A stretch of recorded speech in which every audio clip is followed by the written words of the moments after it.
আজকের ভিডিওতে আমি আপনাদেরকে বলবো যে আপনি কিভাবে ইনশুট ভিডিও এডিটর অ্যাপের সাহায্যে যে কোনো রকমের ভিডিওটিকে স্লো মোশন কিভাবে করবেন। স্লো মোশন করার জন্য কিন্তু ইনশুট ভিডিও এডিটর অ্যাপই সবথেকে বেস্ট, এখান থেকে আপনি করতে পারবেন।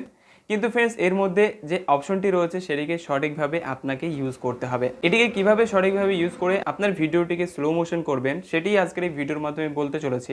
তো চলুন বেশি কথা না বাড়িয়ে ভিডিওটিকে শুরু করা যায়। প্রথমে ইনশুট ভিডিও এডিটর অ্যাপটিকে ওপেন করে এখান থেকে ভিডিওর ওপরে ট্যাপ করে নেবেন। দেন এখান থেকে নিউ এর অপশনে গিয়ে আপনার যে ভিডিওটিকে স্লো মোশন করতে চান সেই ভিডিওটিকে এর মধ্যে আপলোড করে নেবেন। এরকমভাবে ট্যাপ করে দিলেই কিন্তু এটি এরকমভাবে আপলোড হয়ে যাবে। প্রথমে আমি আপনাদেরকে ভিডিওটিকে প্লে করে দেখাচ্ছি, তারপরে আমি আপনাদেরকে দেখাবো যে এটিকে কিভাবে স্লো মোশন করবেন।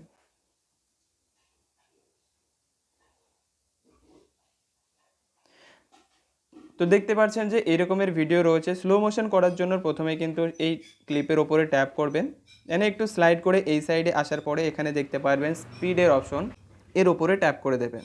ট্যাপ করার পরে ফ্রেন্ডস এখান থেকে যে 1 লেখা রয়েছে এটিকে কিন্তু আপনাকে এই দিকে নিয়ে আসতে হবে, মাইনাসের দিকে নিয়ে আসতে হবে।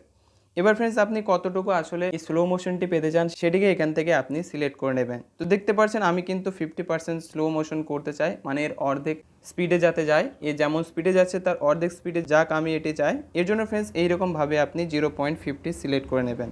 তারপর ফ্রেন্ডস এখানে উপরে দেখতে পারবেন স্মুথের অপশন, এই স্মুথের অপশনে অবশ্যই ক্লিক করে দেবেন। তাহলে কিন্তু যে স্লো মোশনটি যেটি হবে অনেকটা স্মুথ হবে, দেখতে কিন্তু অনেকটা স্মুথ লাগবে। তারপর ফ্রেন্ডস এখানে দেখতে পারবেন টিকের অপশন, এর উপরে ট্যাপ করে দেবেন।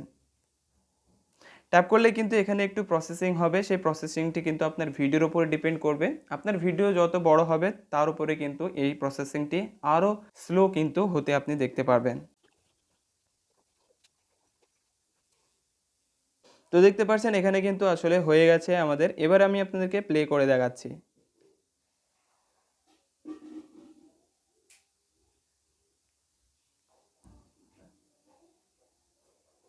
তো দেখতে পাচ্ছেন এইরকমভাবে আপনি কিন্তু স্লো মোশন করতে পারবেন। আরও যদি আপনি স্লো করতে চান তাহলে এর উপরে ট্যাপ করে স্পিডে যাবেন, দেন এখান থেকে আরও আপনি কম করে দিতে পারেন। আর এইরকমভাবে ট্যাপ করে দিলে আবার কিন্তু প্রসেসিং চলবে।